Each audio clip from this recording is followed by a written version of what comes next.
আমরা আজকে বিবর্তন আরম্ভ করছি। আমরা বিবর্তনে বা ইভলিউশন আমরা আজকে পড়ব।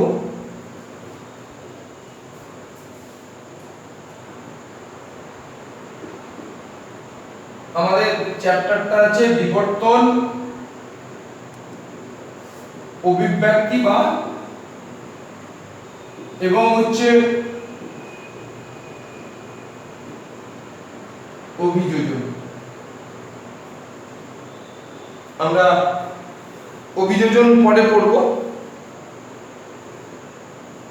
আমরা আজকে পড়ব অভিব্যক্তি বা বিবর্তন, যার ইংরেজি ওয়ার্ড হচ্ছে ইভলিউশন।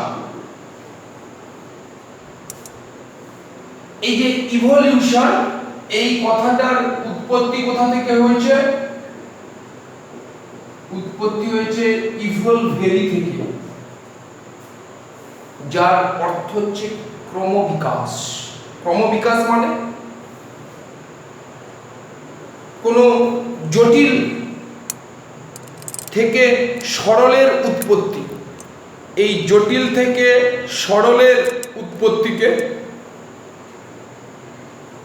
আমরা বলবো কি? বিবর্তন। সরল জীব, সেই সরল জীব থেকে জটিল জীবের উৎপত্তি, তাকেও আমরা বলবো বিবর্তন। তবে সেই বিবর্তনকে আমরা বলবো জৈব বিবর্তন। পৃথিবী জ্বলন্ত অগ্নিপিণ্ড ছিল, গ্যাসীয় পিণ্ড ছিল।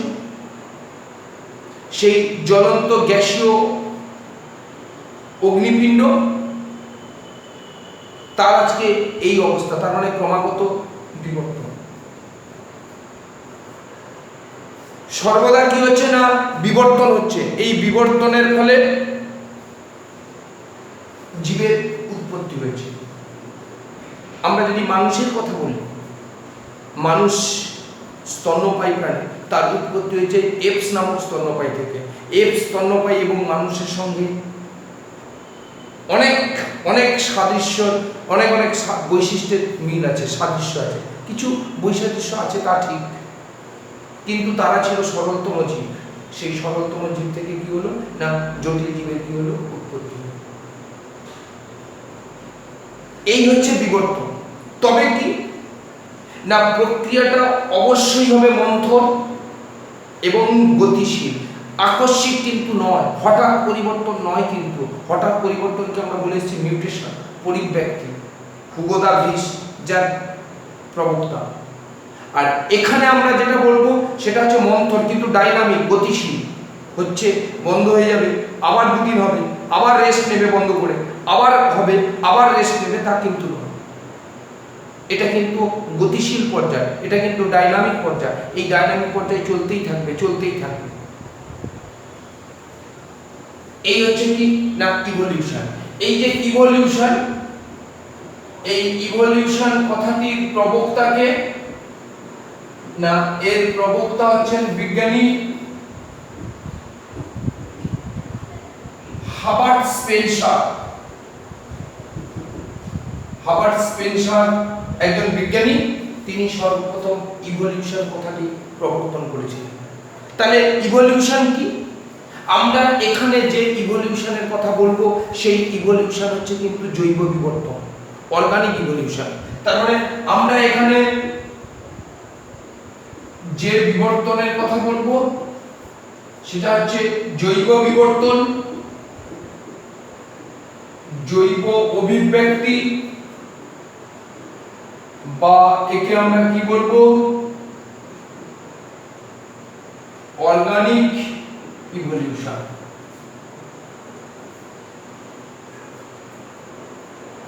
অর্গানিক ইভলিউশন কাকে বলবো? জৈব বিবর্তন কাকে বলবো? স্বাভাবিকভাবে কি হবে? যে মন্থর এবং গতিশীল প্রক্রিয়া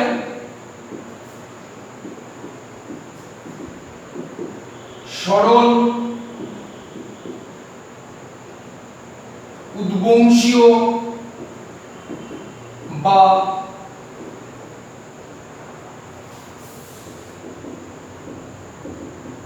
পূর্বপুরুষ থেকে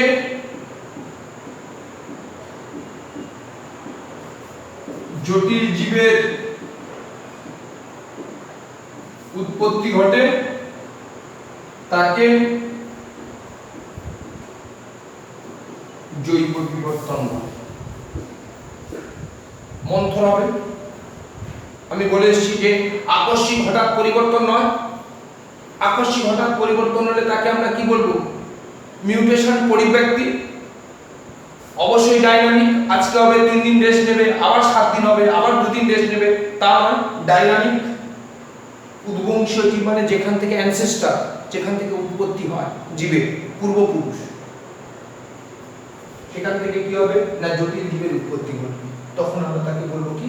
জৈব। আমরা এই জৈব অভিব্যক্তি গেলে আমাদেরকে প্রথমে জানতে হবে যে জীবনের উৎপত্তি কিভাবে। আমরা জানি যে পৃথিবীর উৎপত্তি হয়েছিল 4.6 বিলিয়ন ইয়ার্স এগো, প্রায় 4.6 বিলিয়ন বছর আগে, 460 কোটি বছর আগে, প্রায় 500 কোটি বছর আগে। কিন্তু জীবের উৎপত্তি হয়েছে 350 কোটি বছর আগে, 360 কোটি বছর আগে। তাহলে এই যে 100-150 বছর পৃথিবীতে তাহলে কি হয়েছিল? জীব উৎপত্তি হওয়ার জন্য, জীবন উৎপত্তি হওয়ার জন্য প্ল্যাটফর্ম তৈরি হয়েছিল। স্টেশনের প্ল্যাটফর্ম মানে কি? সেখানে ট্রেন দাঁড়ানোর উপযোগী করে তোলে, প্যাসেঞ্জার তোলা বা ওঠা, নামা বা ওঠার জন্য প্রয়োজনীয় বা ব্যবস্থা করে তোলে, উপযোগী ব্যবস্থা করে তোলে। এটাও তাই, এখানেও কি হবে না সেই যে 100-150 বছর ধরে জীব কোথা থেকে উৎপত্তি হবে? জীব মানে কি? বিভিন্ন প্রকার জৈব যৌগের সমন্বয়ে গঠিত একটা সত্তা। তো এই যে জৈবনিক সত্তা কোথা থেকে উৎপত্তি হবে, তার যে প্ল্যাটফর্ম, সেই প্ল্যাটফর্ম কিন্তু 100-150 বছর ধরে তৈরি, 100-150 কোটি বছর ধরে তৈরি হয়েছে। তখন কিন্তু পৃথিবী কিন্তু বিশ্রামরত অবস্থায় ছিল না। আমাদেরকে জানতে হবে যে তাহলে জীবনের উৎপত্তি কিভাবে হয়েছে। আমাদেরকে জানতে হবে এই জীবনের উৎপত্তি। এই জীবনের উৎপত্তি সম্পর্কে আমরা বিশেষ কতগুলো মতবাদ করব, যে মতবাদগুলো আজ থেকে কিন্তু বহু 100 বছর আগে, যখন জীববিজ্ঞানের পরিধি গুরুত্ব এতটা বিস্তার লাভ করেনি, যখন বিজ্ঞানের এত আধুনিক মানের ল্যাবরেটরি পরীক্ষাগার গড়ে ওঠেনি, যখন অত্যাধুনিক যন্ত্রপাতি আবিষ্কার হয়নি, তখন কিন্তু এই সমস্ত মতবাদ, যে মতবাদগুলো প্রবর্তন করেছেন কিছু কিছু দার্শনিক, কিছু কিছু বিজ্ঞানী, এখনকার দিনে দাঁড়িয়ে, এখন আমরা যেটা বিজ্ঞান পড়ি, তারা দাঁড়িয়ে তারা বলবে যে এই সব মতবাদ হতে পারে, এদের কোনো ভিত্তি নেই। তার কারণ হচ্ছে তো বিজ্ঞান। এই বিজ্ঞানের এক্সপেরিমেন্টাল প্রুফ দরকার, তো এর পরীক্ষালব্ধ প্রমাণ দরকার। তো এর কিন্তু কোনো পরীক্ষালব্ধ প্রমাণ নেই। আমার যার পরীক্ষালব্ধ প্রমাণ থাকবে সেই তো বিজ্ঞান, কিন্তু পরীক্ষালব্ধ প্রমাণ যদি না থাকে তাহলে সে তো বিজ্ঞান, তার তো প্রমাণ দেওয়া যাবে না। যার জন্য আমাকে সবসময় কি করতে হবে, যে যখন আমি বিজ্ঞান করব তার পরীক্ষালব্ধ এক্সপেরিমেন্টাল প্রুফ দরকার। তাহলে পৃথিবী উৎপত্তি 4.6 বিলিয়ন ইয়ার্স এগো, 4.6 বিলিয়ন ইয়ার বছর আগে, বা 460 কোটি বছর আগে, আমরা নিয়ারে বলছি থেকে 500 কোটি বছর বলি। আর পৃথিবীতে জীবনের উৎপত্তি হয়েছে 350 কোটি বছর আগে। তাহলে এই 150 কোটি বছর ধরে কি হয়েছে সেটা আমাদেরকে জানতে হবে। তার আগে আমরা জেনে নিই জীবনের উৎপত্তি সম্পর্কে বিশেষ কতগুলো মতবাদ। প্রথম একটা মতবাদ আমরা বলছি, যে মতবাদকে আমরা কি বলবো, যে মতবাদকে আমরা বলবো বিশেষ সৃষ্টি মতবাদ। বলছেন বিজ্ঞানীরা যে ঈশ্বর 6 দিনের মধ্যে এই পৃথিবীতে জীবের সৃষ্টি করেছেন। কি করে সম্ভব? ঈশ্বরের পক্ষে পৃথিবীতে জীবের উৎপত্তি ঘটানো কোনো প্রকারে সম্ভব নয়।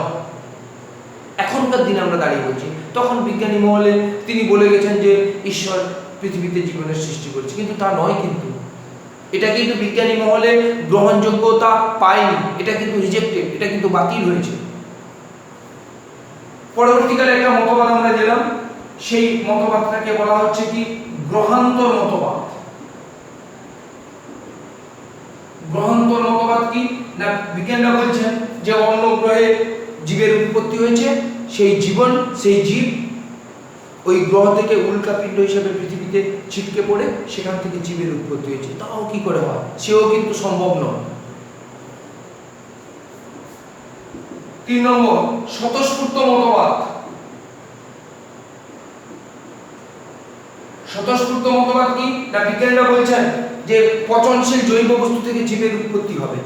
পচনশীল জৈব বস্তু সে কি করে জীবের উৎপত্তি ঘটাবে? তা কি করে সম্ভব হয়? পচনশীল জৈব বস্তু কি করে জীব সৃষ্টি করতে পারে? তাও কিন্তু কখনোই সম্ভব হয় না। সেটাও কিন্তু বাতিল হলো। কে বাতিল করলেন? না বিজ্ঞানী লুই পাস্তুর। সর্বপ্রথম বিজ্ঞানী লুই পাস্তুর এসে এই মতবাদের তীব্র বিরোধিতা করেন। তিনি বললেন যে কোনো প্রকারে সম্ভব নয় পচনশীল জৈব বস্তু থেকে জীবের উৎপত্তি হবে। 4 নম্বর হচ্ছে সায়ানোজেন মতবাদ। বিজ্ঞানী ফ্লুজার তিনি সর্বপ্রথম বললেন যে কার্বন এবং নাইট্রোজেন এই দুটো পদার্থ মিলিত হয়ে এরা কি করবে না সায়ানোজেন প্রোটিন তৈরি করবে। এর প্রবক্তা হচ্ছেন বিজ্ঞানী ফ্লুজার। কার্বন এবং নাইট্রোজেন এরা মিলিত হয়ে কি করবে না সায়ানোজেন প্রোটিন তৈরি করবে। সেই সায়ানোজেন প্রোটিন কি করবে না জীবের সৃষ্টি করবে। পরবর্তীকালে বিজ্ঞানীরা দেখলেন যে কার্বন এবং নাইট্রোজেন যুক্ত হয়ে পরীক্ষাগারে প্রমাণিত যে কখনোই কিন্তু সায়ানোজেন প্রোটিন তৈরি হয় না। তাহলে কি করে সম্ভব? যদি কার্বন এবং নাইট্রোজেন তারা যুক্ত হয়ে যদি সায়ানোজেন প্রোটিন তৈরি করতো তাহলে না জীবের উৎপত্তি হতো। কিন্তু তা কি করে সম্ভব? সেটা তো সম্ভব নয়। যার জন্য এটাও কি হলো রিজেক্টেড হলো। এও কি হলো না বাতিল হলো। কারণ পরীক্ষাগারে বিজ্ঞানীরা প্রমাণ করতে পারেননি কার্বন এবং নাইট্রোজেন তারা মিলিত হয়ে সায়ানোজেন প্রোটিন তৈরি করবে। 5 নম্বর যেটা হলো সেটা হচ্ছে কি না জীবনের জৈব রাসায়নিক উৎপত্তি মতবাদ। এই মতবাদের প্রবক্তাকে বিজ্ঞানী ওপারিন এবং বিজ্ঞানী হেলডেন। আমরা যাকে ওপারিন এবং হেলডেনের মতবাদ জানি। এবার এইখানে কি বলা হচ্ছে যে জীব উৎপত্তি হয়েছে বিভিন্ন প্রকার জৈব রাসায়নিক পদার্থ থেকে। প্রথমে রাসায়নিক বিবর্তন, সরল থেকে জটিল জৈব যৌগ তৈরি হয়েছে। আজকে রাসায়নিক বিবর্তন এক্ষুনি শেষ। পরবর্তীকালে কি হয়েছে? ঠিক পরমুহূর্তে কি হয়েছে না জীব উৎপত্তি হয়েছে। কারণ আমরা তো বলে এসেছি এটা ধারাবাহিক প্রক্রিয়া, এটা ডাইনামিক প্রক্রিয়া, এটা গতিশীল প্রক্রিয়া। আজকে হলো একটু বন্ধ থাকলো, আজকে রাসায়নিক বিবর্তন শেষ, 3 দিন পরে জৈব বিবর্তন হবে তা কিন্তু নয়। বিভিন্ন প্রকার যে জৈব রাসায়নিক পদার্থ, যে জৈব রাসায়নিক পদার্থ থেকে যে জৈব যৌগ থেকে জীবের উৎপত্তি হবে সেই জৈব যৌগগুলো কিন্তু এই 150 কোটি বছর ধরে 100 কোটি বছর ধরে পৃথিবীতে উৎপত্তি হয়েছে। এটাই হচ্ছে প্ল্যাটফর্ম। তাহলে একটু পরীক্ষালব্ধ প্রবন্ধ।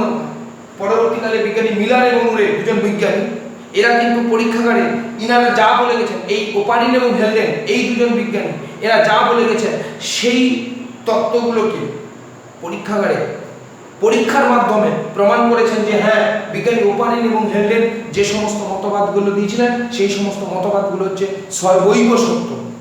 এবং এই মতবাদটা পরবর্তীকালে কিন্তু বিজ্ঞানী মহলে গ্রহণযোগ্য হলো। আমাদের সিলেবাসের মধ্যে এই জীবনের জৈব রাসায়নিক উৎপত্তি মতবাদ, আমাদের ওপারিন এবং হেলডেনের মতবাদ আছে। সেই মতবাদটা আমরা এবার পড়ব।